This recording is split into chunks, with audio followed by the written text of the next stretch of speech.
जैसे एक व्यक्ति था, वृंदावन गया, पहले अयोध्या गया घूमने, तो वहां जाकर के देखा कि भैया गली गली में सीताराम सीताराम चल रहा है।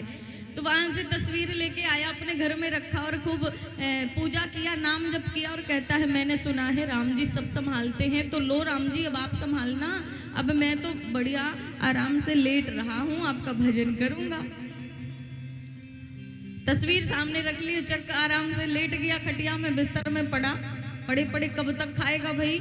हम ये नहीं कहते कि नाम लो तो काम छोड़ दो, हैं, अपना कारोबार बंद कर दो। अजय भगवान आपको खिलाने नहीं आएंगे, भगवान रास्ता खोलते ही जाएंगे, तुम्हारा कल्याण करेंगे, तुम्हारे लिए इतनी पहले से सब व्यवस्था कर दी है। अब आप सोचो कि भगवान मेरे मुख में निवाला देने आ जाए, तो ऐसा नहीं होता। व्यवस्था तो पहले से, जब तुम जन्म लेकर के इस धरती पे नहीं आए, इससे पहले ही प्रभु ने व्यवस्था कर दी।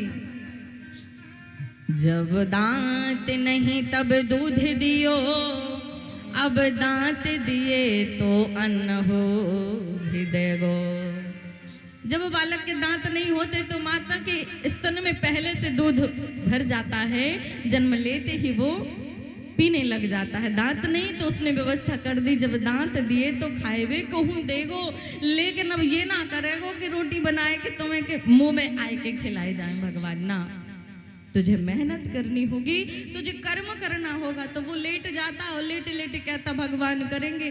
2-4 दिन 10 दिन जो रखा था सब खा डाला, फिर अंत में उठाई तस्वीर फेंक दी, कहता राम जी कुछ नहीं करते, अब तो चलो वृंदावन, सुना है श्याम जी सब करते हैं। तो वृंदावन गया, वहां से फोटो लाई और महाराज तेरा तुझको अर्पण क्या लागे मेरा, और पड़ गया बिस्तर में, 8 दिन तक पड़ा रहा, भूख से मरने लगा, तो उनको भी उठा के फेंक दिया। तुम भी किसी काम के नहीं हो। क्या किया? हनुमान जी की भक्ति सुनिए, कलयुग के देवता हैं साक्षात हनुमान जी महाराज, जरूर देंगे। हनुमान जी की खूब पूजा पाठ, महाराज स्वयं भी हनुमान जी को चोला चढ़ाता तो स्वयं भी बाबा बन के हनुमान जी के जैसे बन के बैठ जाता, मैं बहुत बड़ा भक्त हूँ, मैं पूरे दिन हनुमान जी की सेवा करता हूँ। और जब फिर से भूखों मरने लगा तो हनुमान जी को भी छोड़ दिया। दुर्गा मैया याद आई, सुना है नवरात्रि में जो कोई भी मैया के चरण पकड़ता है, फिर 9 दिन पड़े पड़े खाता है, मैया सारे भंडार भर देती हैं। ऐसा होता है क्या? तुझे कर्म तो करना ही होगा भाई। माँ क्या करेगी? तेरे पे कृपा की माने तभी तो मनुष्य योनि में आया है। प्रभु ने कृपा ना की होती, जानवर बना दिया होता, तो क्या यहाँ बैठ के माँ का दर्शन कर रहे होते, माँ की कथा श्री राधा नाम को सुन रहे होते क्या? कृपा तो पहले से प्रभु ने बहुत ज्यादा कर दी, लेकिन कृपा का अनुभव आप करें तब बने ना बात। कृपा का अनुभव नहीं करते हम लोग, इसलिए दुखी रहते हैं। उसने क्या किया? जगत जननी जगदम्बा को भी छोड़ दिया, अरे ये भी कुछ नहीं करती हैं। अंत में सबको छोड़ दिया, काम करने लगा, कोई नाम नहीं, अरे सब ऐसे ही फालतू की बात, कोई कुछ नहीं करता। काहे का नाम? खुद जब कमाओगे तब खाओगे, भगवान कुछ नहीं देता, भगवान कुछ नहीं करता। और एक दिन ऐसा हुआ कि काम करते करते 10 मंजिल की बिल्डिंग से उसका पैर फिसला, तो वो लगा उसे कि मैं गिर गया, और वाकई में वो गिरने ही वाला था।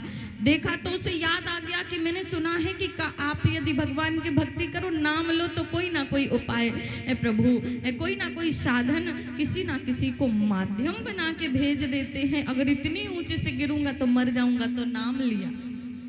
सबसे पहले राम जी याद आए तो कहता है राम रमैया। राम जी महाराज तुरंत, कोई बात नहीं, भले ही इसने स्वार्थ से भजा है, लेकिन मेरी पूजा की है तो मुझे जाना चाहिए। राम जी जैसे ही खड़े हुए तो तुरंत कहता है कृष्ण कन्हैया। सो राम जी बैठ गए, अब तो भैया कृष्ण कन्हैया को बुला रहा है तो वो जाएंगे। और जब कृष्ण कन्हैया सोचे कि भले ही ये 2-4 दिन गाया, लेकिन मेरे लिए तो केवल मेरा नाम गाने के लिए एक बार ही बहुत है, उसने तो 3-4 दिन गाया है, तो जाना चाहिए। तो जैसे ही कृष्ण कन्हैया खड़े हुए तो तुरंत कहता हनुमत भैया। तो कन्हैया भी बैठ गए, अब हनुमत भैया जाएंगे। हनुमान जी महाराज ने सोचा भाई जाना चाहिए, इसने मेरे प्रभु मेरे स्वामी आराध्य राम जी का भी नाम लिया, इसने मेरा भी टूटा फूटा जैसे बना, इसने विश्वास तो किया, भले एक दिन के लिए किया। जय सिया राम करके जैसे ही हनुमान जी महाराज खड़े हुए सो कहता है दुर्गा मैया। हनुमान जी भी बैठ गए, अब तो भैया दुर्गा मैया जाएंगी। दुर्गा मैया वो तो माँ है, माँ भला कभी किसी को दुख में देख सकती है क्या? माँ भी जैसे ही खड़ी हुई आने के लिए तो कहता सब गए भाड़ में, अब तू बचा ले मेरी मैया। तो सबको छोड़ करके अपनी माँ को बुलाने लगा और गिरा और गोविंदाय नमो नमः हो गया। इसका तात्पर्य क्या है? इस कथा का तात्पर्य क्या है? ये है कि उसे किसी में विश्वास नहीं था, इसलिए उसके साथ ऐसा हुआ। अगर उसने एक को पुकारा होता तो जरूर एक के चरण यदि पकड़े होते तो कोई ना कोई माध्यम ऐसा प्रभु भेज देते कि शायद वो बच जाता, और बच जाता तो कृपा का अनुभव करके उसका जीवन धन्य हो जाता। हम लोग क्या करते हैं? यही करते हैं। सोमवार के दिन ओम नमः शिवाय, ओम नमः शिवाय, ओम नमः शिवाय हैं? मैं ये नहीं कह रही कि आप देवी देवताओं को छोड़ दो, शंकर जी को मत पूजो, हनुमान जी को मत पूजो, सबको पूजो। 33 करोड़ देवी देवता हैं तो आप श्रद्धा सब में रखो, प्रणाम सबको करो, लेकिन एक को अपना मान लो। एक साधे सब सधे, बार बार यही बात कहूंगी कि एक के चरण पकड़ लीजिए।